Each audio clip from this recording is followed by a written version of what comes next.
السلام علیکم ورحمۃ اللہ وبرکاتہ۔ اعوذ باللہ من الشیطان الرجیم، بسم اللہ الرحمن الرحیم۔ والعصر ان الانسان لفی خسر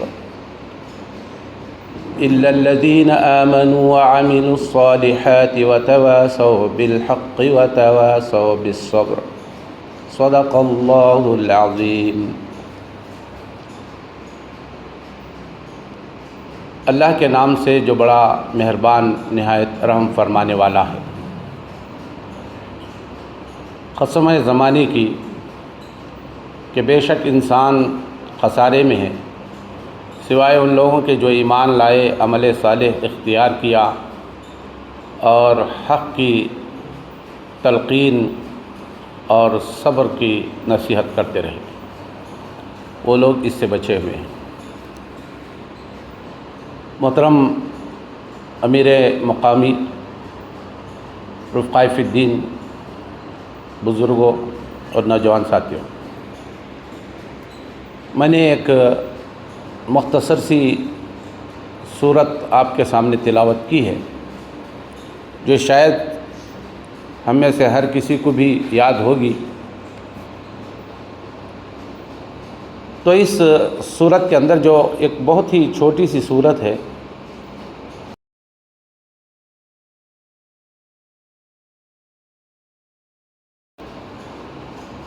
اس صورت میں اللہ تعالیٰ نے انسان کی کامیابی اور انسان کے ناکامی کا دار و مدار کن چیزوں پر ہے، اس مختصر صورت کے اندر انسان کو بتا دیا ہے۔ یہ صورت اتنی اہم ہے اور اتنی جامع ہے کہ گویا ہم اس کو کہہ سکتے ہیں کہ اللہ تعالیٰ نے سمندر کو کوزے میں سما دیا ہے، اور پھر یہ بتا دیا ہے کہ انسانی زندگی کی جد و جہد کا کامیابی اور ناکامی کا جو دار و مدار ہے، بس وہ ان چیزوں پر ہے جو اس صورت کے اندر بیان کی گئی ہے۔ یہ صورت اتنی اہم ہے کہ صحابہ کرام جب بھی آپس میں ایک دوسرے سے ملتے تھے تو اس وقت تک جدا نہیں ہوتے تھے جب وہ آپس میں ایک دوسرے کو یہ صورت نہ سنا لیتے تھے۔ تو یہ صورت اتنی اہم ہے، اس میں اتنی اہم باتیں اللہ تعالیٰ نے بیان فرمائی ہیں۔ اس میں 4 ایسی اہم باتیں بیان کی گئی ہیں جو انسانی زندگی کی کامیابی اور ناکامی کی اہمیت رکھتی ہیں، یعنی کامیابی اور ناکامی کا دار و مدار ان 4 چیزوں ہی پر منحصر ہے جو اس صورت میں، اور وہ 4 چیزیں ہیں: ایمان باللہ یا ایمان، اور عمل صالح، اور وتواصوا بالحق، اور وتواصوا بالصبر۔ دیکھیے، اللہ تعالیٰ نے زمانے کی قسم کھائی ہے، اور اس زمانے سے مراد کوئی متعین زمانہ نہیں ہے، بلکہ جسے ہم زمانہ کہتے ہیں، چاہے وہ زمانے ماضی ہو، زمانے حال ہو، چل رہا ہو، جو زمانہ چل رہا ہے وہ، یا زمانے مستقبل جو آنے والا زمانہ ہے۔ تو اس زمانے سے مراد سارے زمانے مراد لیے گئے ہیں، اس میں سارے زمانے جو ہے شریک ہیں، شامل ہیں۔ تو کہا گیا کہ چاہے وہ ماضی کا زمانہ ہو یا حال کا زمانہ ہو یا آنے والا مستقبل ہو، بہرحال اللہ تعالیٰ نے یہ کہا کہ سارے زمانے کے انسان خسارے میں ہیں، اور پھر زمانے کی قسم اس لیے اللہ تعالیٰ نے کھائی ہے کہ زمانہ اس پر گواہ ہے۔ یعنی ماضی کے زمانے میں اللہ تعالیٰ نے جن قوموں کو، جن افراد کو تباہ و برباد کیا، ان کی وجہ کیا ہے؟ یہ تاریخ اس بات پر شاہد ہے، جو اپنے آپ کو بڑے مدعی سمجھتے تھے اور بڑے اپنے آپ کو اللہ تعالیٰ کے صف میں لا کے کھڑا کرتے تھے اور اپنے آپ کو خدا بھی کہتے تھے، جن کو اپنی دولت پر، اپنی ثروت پر، اپنی سلطنت پر، اپنے اقتدار پر، اپنی کرسی پر بڑا فخر تھا، اور جن کو یہ یقین تھا کہ کبھی ہم سے جو ہے ختم نہیں ہوں گی، لیکن زمانے نے دیکھ لیا کہ ان کا انجام کیا ہوا۔ اس کے مقابلے میں جو لوگ دنیا میں بہت کمزور، بہت ہی پسے ہوئے اور جن کی کوئی حیثیت زمانے میں نظر نہیں آتی تھی، لیکن آخر کار اللہ تعالیٰ نے انہی کو کامیاب کیا۔ تو یہ بات سورہ فاتحہ میں اللہ تعالیٰ نے بیان کی ہے، اے اللہ ہمیں اس راستے کی ہدایت دے جن پر تو نے انعام فرمایا، اہدنا الصراط المستقیم صراط الذین انعمت علیہم۔ تو ایک مسلمان کے نزدیک کامیابی اور کامیاب لوگ وہ ہیں جو ایمان رکھنے والے ہیں، الذین انعمت علیہم من النبیین والصدیقین والشہداء والصالحین وحسن اولئک رفیقا۔ تو اللہ تعالیٰ کے نعمت کے مستحق کون لوگ ہیں؟ جو ایمان لائے اور جن پر اللہ تعالیٰ کی انعام ہوا، اور جو اللہ تعالیٰ نے جن کو دنیا میں آخرکار کامیابی سے ہمکنار کیا۔ اس کے مقابلے میں جو لوگ اپنے آپ کو بڑے کامیاب سمجھتے تھے، آخرکار وہ تباہ ہوئے۔ اللہ کا عذاب آیا، قارون کا خزانہ نہ بچا، نمرود کی جنت نہ رہی، فرعون کی سلطنت نہ باقی رہی، اپنے آیان اور لشکر کے ساتھ اللہ تعالیٰ نے اسے دریائے نیل میں غرق کیا۔ اس طرح بہت ساری شخصیتیں اللہ تعالیٰ نے ان کو کس طرح تباہ و تاراج کیا، ہمارے سامنے اس کی مثال ہے، اس کی شہادت ہے، یہ تاریخ گواہ ہے، یہ بتانا مقصود ہے۔ اور آج کے حال کے زمانے میں بھی بہت ساری ایسی شخصیتیں ہمارے سامنے رہی ہیں جو اپنے آپ کو بڑا ناز کرتی تھی، بڑا فخر تھا ان کو کہ ہم نے بڑی دنیا کما لی، بڑے کامیاب لوگ ہیں، بڑے بڑے تاجر ہو سکتے ہیں، ہمارے اپنے دور میں گزرے ہیں، لیکن آخر کار ان کا انجام کیا ہوا؟ وہ فٹ پاتھ پہ آ کے رہے یا زندگی نے ان کا ساتھ نہیں دیا؟ یہ سب سے بڑی ناکامی ہے انسان کی۔ اور جس کو آخرت پر یقین نہ ہو اور دنیا ختم ہو جائے تو بس اس کی کامیابی بھی ختم ہو گئی۔ تو بہرحال اللہ تعالیٰ نے زمانے کی قسم اسی لیے کھائی ہے کہ زمانہ اس پر شاہد ہے، گواہ ہے، تاریخ گواہ ہے، جیسا ہم کہتے ہیں ایسا ہی ہوتا آ رہا ہے اور ایسا ہی ہوتا رہے گا، آگے مستقبل میں بھی ہی ہے۔ پھر اللہ تعالیٰ نے یہ 4 صفات بیان کی کہ دیکھو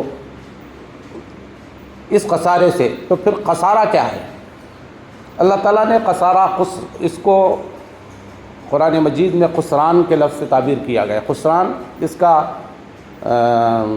سپیرلیٹو ڈگری جسے ہم کہتے ہیں، جیسے طوفان ہے، طوفان کہتے ہی ہمارے ذہن میں پانی کا ایک چھوٹا حصہ نہیں آتا، بلکہ انسانی ذہن میں طوفان کہتے ہی پتہ چل جاتا ہے کہ کس چیز کی ہم بات کر رہے ہیں۔ تو خسران بھی اسی کا مطلب ہے، یعنی خسران بھی اسی معنی میں ہم وزن ہے۔ تو اس کا معنی ہے کہ بہت بڑی تباہی، بہت بڑی ہلاکت، بہت بڑا خسران، بہت بڑا نقصان، چھوٹا موٹا نقصان نہیں ہے، ایسا نقصان کہ پھر انسان اس کی تلافی نہیں کر سکتا، اس کی تلافی ممکن نہیں ہے، یہ بتانا مطلوب ہے۔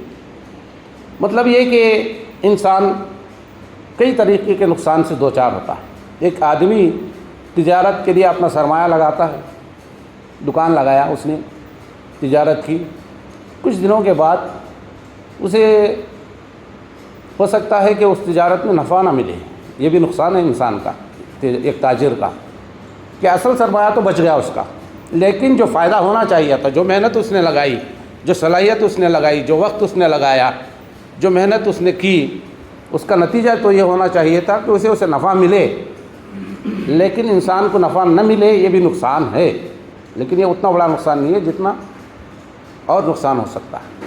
ہو سکتا ہے کہ ایک تاجر نے اپنا سرمایہ لگایا، محنت کی، کاوشیں کی، صلاحیتیں جھونک دی اس میں، اور پورا وقت اس میں صرف کر دیا، تو اس سے فائدہ تو کیا، اس کے اپنے سرمایہ میں سے بھی کچھ نقصان ہو گیا، یہ بھی تو نقصان ہے، لیکن یہ بھی کوئی بڑا نقصان نہیں ہے، پھر بھی انسان بچ گیا۔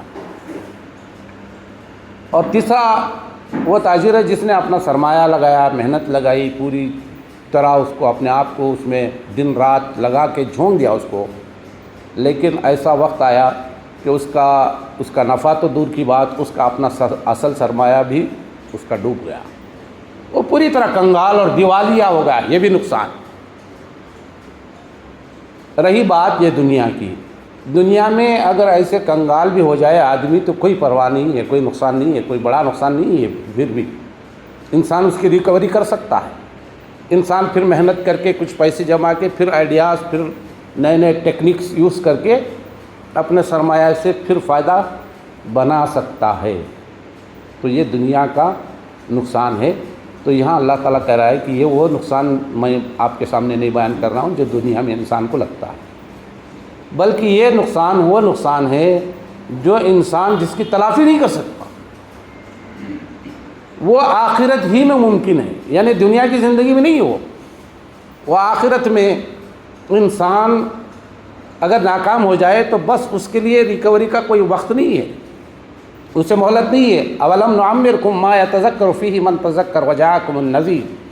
ایک آدمی کہے گا اللہ تعالیٰ مجھے پھر دوبارہ دنیا میں بھیج دے، میں اچھے نیک عمل کر کے تیری اطاعت کر کے واپس آ جاؤں گا۔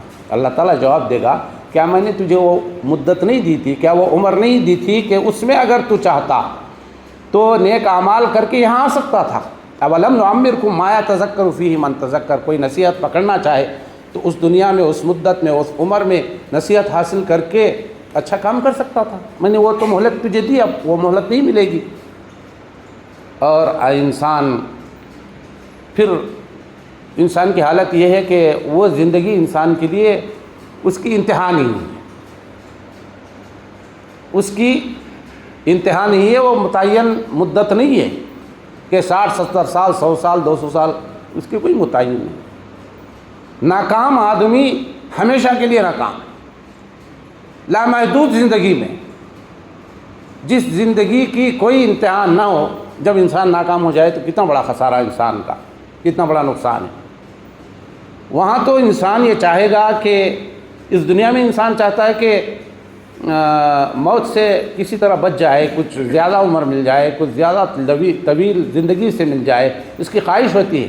ان الموت الذی تفرون منہ فانہ ملاقیکم، انسان یہاں موت سے بھاگتا ہے، لیکن جب آخرت میں اپنے خسارے میں مبتلا ہوگا تو انسان موت کی تمنا کرے گا۔ اللہ تعالیٰ کہے گا لا تدعوا اليوم ثبورا واحدا وادعوا ثبورا کثیرا، آج ایک موت کی تمنا نہ کرو، تم پوری زندگی موت کے مراحل سے گزرو گے۔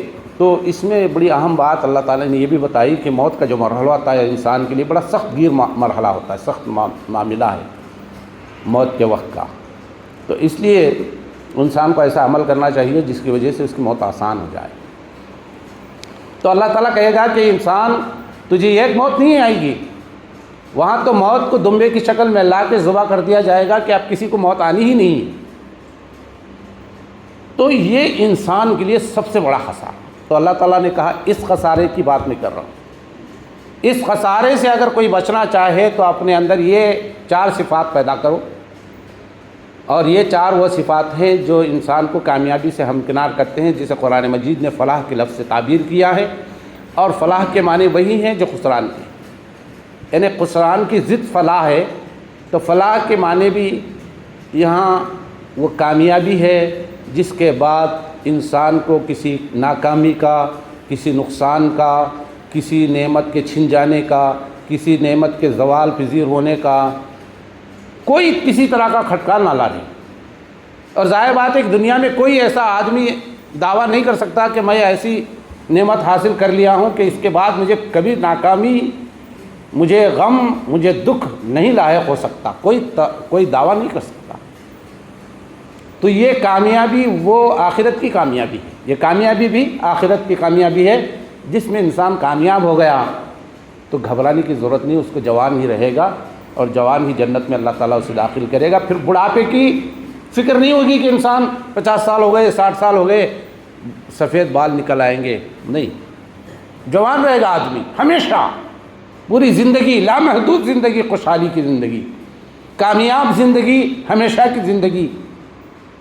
تو یہ کامیابی بھی آخرت کی کامیابی مراد ہے۔ تو یہاں اللہ تعالیٰ نے بتایا کہ یہ خسران، یہ بڑا نقصان ہے جس سے بچنے کے لیے آدمی کو چاہیے کہ پہلے سب سے پہلے ایمان اپنے اندر پیدا کرے. ہمارے پاس تھوڑا بہت ایمان باقی ہے, ہم اس کا احساس بھی رکھتے ہیں, اور کچھ نہ کچھ تو ہے. ہم یہ نہیں کہہ سکتے کہ ایمان ہمارے پاس نہیں ہے. جو شخص کلمہ لا الہ الا اللہ پڑھ کے اللہ تعالیٰ اور جن چیزوں پر ایمان لانے کا یہ کہا حکم دیا گیا ہے ان چیزوں پر ایمان لائے تو ایمان تو آ جاتا ہے آدمی کے اندر. لیکن یہ ایمان اس معیار کا نہیں ہے جو ہونا چاہیے, اس لیے کہ نقصان کے مختلف مراحل ہیں. ہو سکتا ہے کہ اللہ تعالیٰ وہاں بھی کچھ نقصان سے ہمیں دوچار کرے جو ہماری ایمان کے مطابق ہوگا, یعنی ہمارا ایمان جتنے معیار کا ہوگا اتنی ہمیں کامیابی ملے گی اور اتنا ہم نقصان سے اپنے آپ کو بچا سکیں گے. تو اس ایمان کو بھی راسخ بنانے کی ضرورت ہے, پختہ بنانے کی ضرورت ہے. اس ایمان کو اپنے دلوں میں ایسے اتارنے کی ضرورت ہے کہ اس ایمان کے بعد کسی اور چیز کی جگہ دل کے اندر باقی نہ رہے. کہا یہ پہلی شرط ہے. ایمان نہیں آدمی کا دعویٰ ہے, تو دعویٰ کے بنیاد پر دنیا میں تو مسلمان کہا جائے گا, مومن کہلایا جائے گا, لیکن آخرت میں دعوے کی بنیاد پر انسان کی جانچ نہیں ہوگی. یقیناً اس دعوے کی صداقت اس کا دل گواہی دے گا, تو تب وہ ایمان قابل قبول ہوگا. تو اس کی جانچ, اس کا حساب اور اس کا محاسبہ ہمیں کرنے کی ضرورت ہے. تو پہلی چیز ہے ایمان. اس کے بعد عمل صالح, اور کہا کہ وعامل الصالحات, عمل صالح اختیار کرو. تو عمل صالح وہ ہے جس کی جڑ اور بنیاد میں اخلاص ہو. ہم نیک کام تو کر رہے ہیں, انسان کی مدد کر رہے ہیں, نماز پڑھ رہے ہیں, روزہ رکھ رہے ہیں, کہیں ایسا نہ ہو کہ ان کاموں کے ہماری غرض اور غایت کسی اور کو بھی خوش کرنا ہے, تو اخلاص اس کام سے نکل جاتا. اور عمل صالح کے لیے لازم ہے کہ اس کے اندر اخلاص ہو, چاہے چھوٹا عمل کیوں نہ, جتنا چھوٹا. دیکھیے اللہ کے رسول صلی اللہ علیہ وسلم نے جو مثالیں ہمارے سامنے پیش کی ہیں اس میں یہی چیز ہے. اللہ کے رسول صلی اللہ علیہ وسلم نے ایک عورت کے متعلق کہا کہ ایک عورت بڑی نماز کی پابند, روزے کی پابند, بڑی صوم و صلات کی پابند, لیکن اپنے پڑوسیوں کے ساتھ اس کے تعلقات اچھے نہیں ہیں.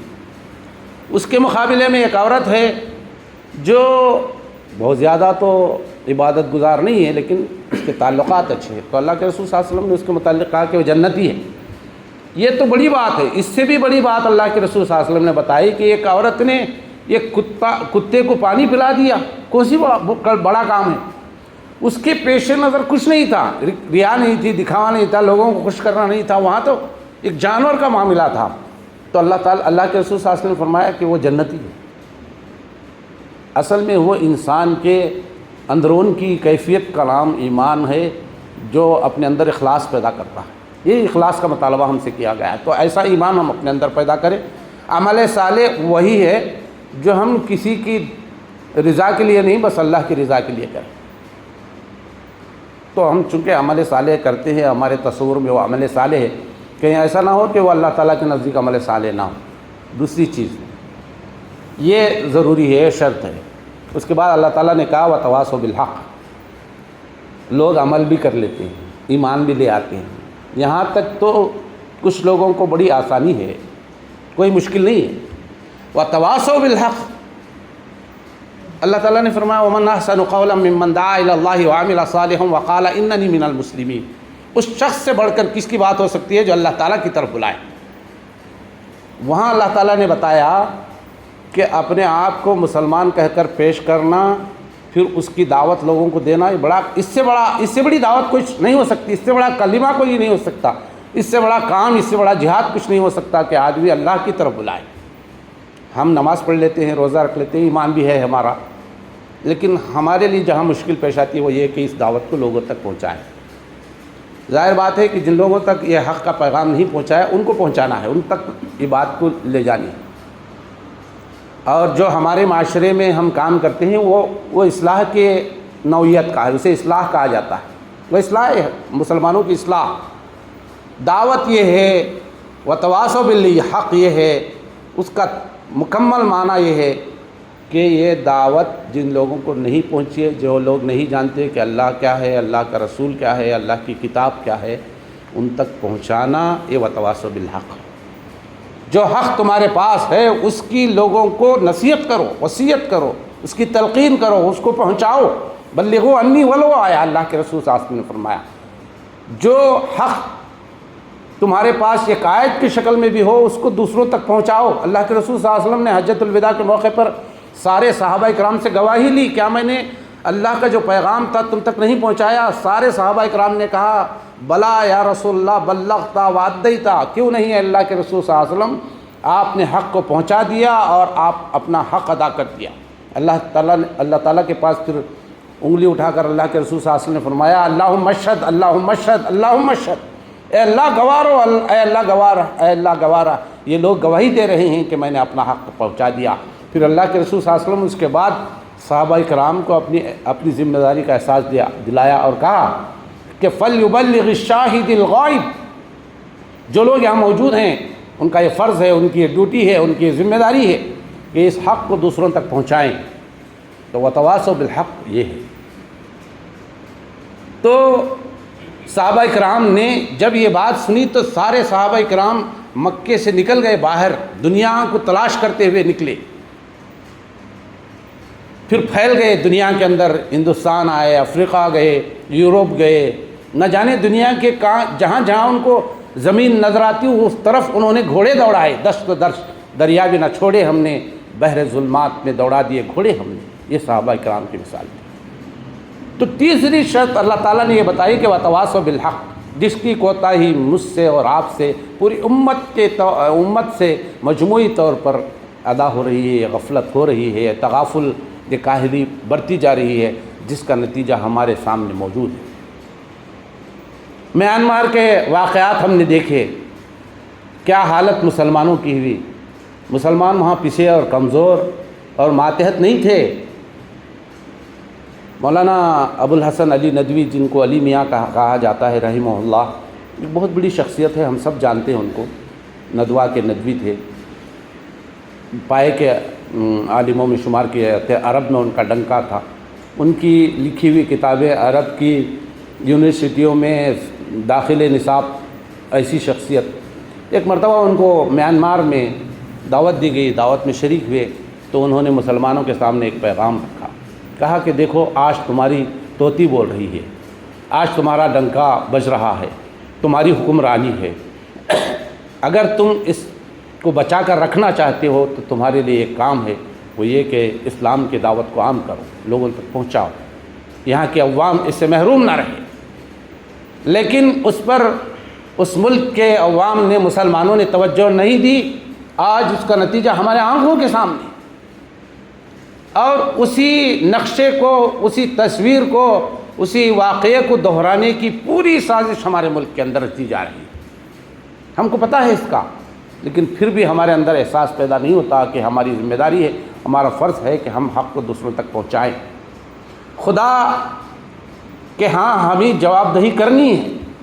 ہمارے اڑوس پڑوس میں رہنے والا ایک غیر مسلم برادران وطن میں سے آ کے یہ بتا سکتا ہے میرے پڑوس میں تھا، میرے محلے میں رہتا تھا، میرے اپنے گاؤں میں رہتا تھا، میرے اس کے تعلقات تھے، میرے تجارتی تعلقات رکھتا تھا، مجھ سے ملتا تھا، میرے گھر بھی آتا تھا، بات چیت بھی ہوتی تھی، سب کچھ تھا، صبح و شام اس سے ملاقات ہوتی تھی، کبھی اس نے اسلام کے پیغام کو میرے سامنے نہیں رکھا۔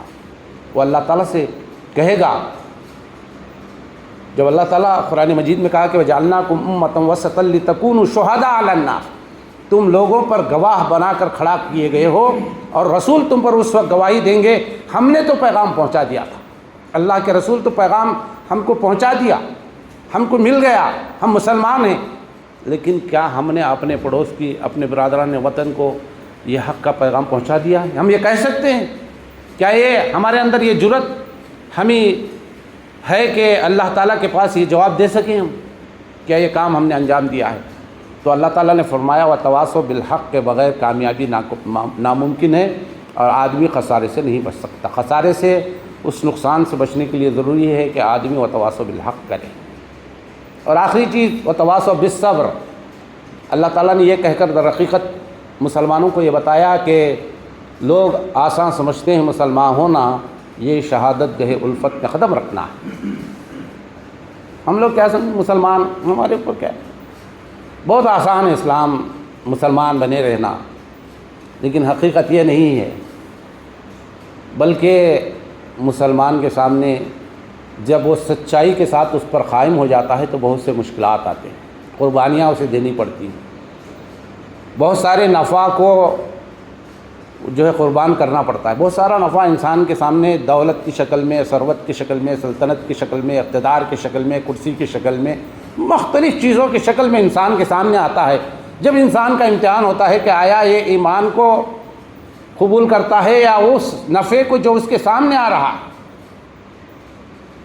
تو یہ اصل میں امتحان ایک اچھے کامل مومن کا ہوتا رہتا ہے ہمیشہ۔ تو یہ شہادت گہ الفت پہ قدم رکھنا ہے، یہ کوئی ایسی راہ نہیں ہے کہ جہاں انسانوں کا استقبال پھولوں کی مالا سے کی جاتی ہو، استقبال کیا جاتا ہو۔ اس میں کٹھنائیاں ہیں، مشکلات ہیں، مصائب ہیں، انسان کے لیے امتحانات ہیں، اس میں صبر اسے کرنا پڑتا ہے۔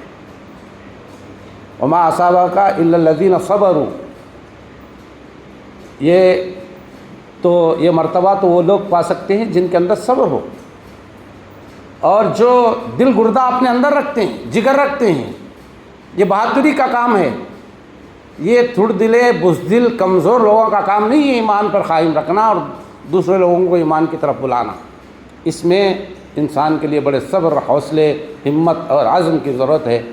تو یہ چار چیزیں ہیں جو اپنے اندر کوئی پیدا کر لے تو بس آدمی آخرت کی اس بڑی کامیابی سے ہمکنار ہوگا اور سب سے بڑے نقصان سے انسان بچ جائے گا۔ تو یہ مختصر صورت میں اللہ تعالیٰ نے بڑی جامع بات کہی ہے، انسانی زندگی کا نچوڑ پیش کر دیا۔ انسان جدوجہد کر رہا ہے، کوششیں کر رہا ہے، محنت کر رہا ہے، لیکن انسان سوچے کہ یہ محنت، یہ کوشش، یہ کاوشیں، اس کا دن رات اس پہ صرف کرنا کیا نتیجہ لے کے آنے والا ہے۔ تو اگر وہ کامیابی چاہتا ہے تو یہ چیزیں اپنے اندر پیدا کرے۔ اللہ تعالیٰ سے دعا ہے کہ اللہ تعالیٰ مزید جو ہے ہم سب کو قرآن کو سمجھنے اور اس پر عمل کرنے کی توفیق عطا فرمائے، اور اللہ تعالیٰ اس بڑے خسارے سے ہم سب کو بچائے جس کا ذکر اللہ تعالیٰ نے سورۃ العصر میں فرمایا۔ السلام علیکم ورحمۃ اللہ وبرکاتہ۔